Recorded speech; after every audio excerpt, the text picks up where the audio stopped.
ibang klase mga idol, pag gumawa ng hollow block. So ganito yung paggawa ng hollow block dito sa amin. So hindi ka mahihirapan dahil merong kusang naghahalo sa mga simento at saka balas. Yan, tapos malalaglag doon sa may butas dito.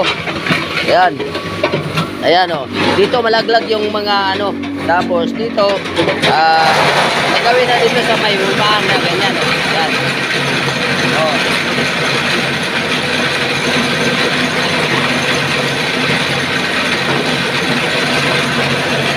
Ayan, galingan dyan. So ganyan lang simple So ganyan yung paggawa ng hollow block dito sa amin sa Negros. So medyo simple. Marami kasing ibang estilo ang paggawa ng hollow block. So ganito lang. Yan, pag simula diyan, nakahalo na, tapos malaglag dito, tapos papalain na naman papunta doon. Yan, tapos yun na ilalagay na doon, maging hollow block na. So thank you for watching mga idol.